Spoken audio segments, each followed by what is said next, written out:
तो बड़ी खबर नेपाल से आ रही है, जहां पर हिंसा के बीच अमेरिका का बड़ा बयान सामने आया है।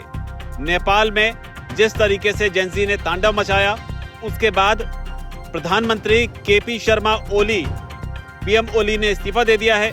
सेना ने ऑफर दिया था पीएम ओली को, जिसके बाद ओली ने इस्तीफा दिया। इस बीच चर्चा अमेरिका के बयान की भी हो रही है।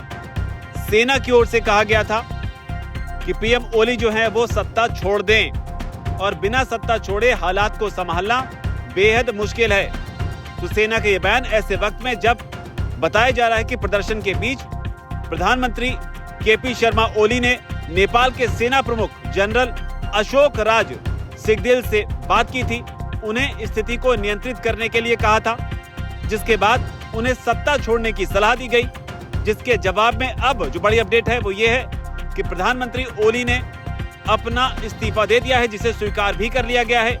लेकिन बावजूद इसके लगातार हिंसा की तस्वीरें सामने आ रही हैं, क्योंकि अभी भी इन हालातों के बीच कई सवाल बने हुए हैं कि क्या कोई अंतरिम सरकार बनेगी जो नेपाल को चलाएगी, या फिर मार्शल लॉ लगाकर सेना नेपाल में मोर्चा संभालेगी।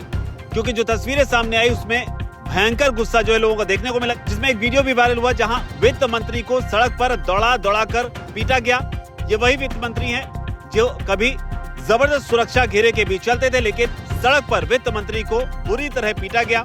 हालांकि भारत भी लगातार इस पर नजर बनाए रहा, लेकिन अमेरिका की ओर से जो बयान आया है उसमें कहा गया है कि हम काठमांडू और नेपाल के अन्य स्थानों पर जो हिंसा हुई उससे बेहद दुखी हैं, जिसमें प्रदर्शनों के दौरान हुई दुखद जान माल की हानि भी शामिल है।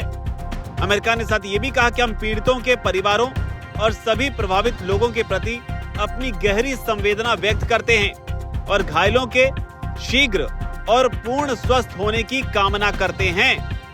अमेरिका ने आगे कहा, हमारी सरकार शांतिपूर्ण सभा और अभिव्यक्ति की स्वतंत्रता के सार्वभौमिक अधिकारों के प्रति अपने दृढ़ समर्थन की पुष्टि करती है।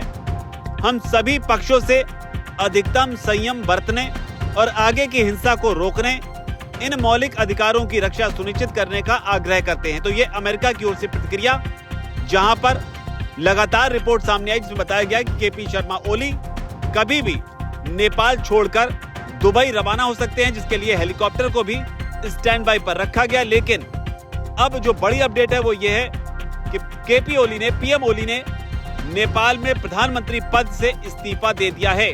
हालांकि अब वो दुबई जाएंगे या नहीं जाएंगे, हिंसा जो है वो अभी भी जारी है। हालांकि कुछ जगहों से जश्न की तस्वीरें भी आनी शुरू हो गई हैं, क्योंकि लगातार ये मांग थी कि प्रधानमंत्री ओली जो है वो इस्तीफा दे दें, और सेना ने भी पीएम ओली को इस्तीफा देने की ही सलाह दी, जिसके बाद में ये बड़ी डेवलपमेंट हुई है।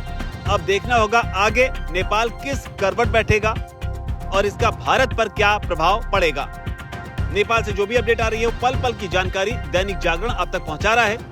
इस पूरे घटनाक्रम पर आपकी जो भी राय हो नीचे आकर कमेंट सेक्शन में जरूर लिखें। धन्यवाद।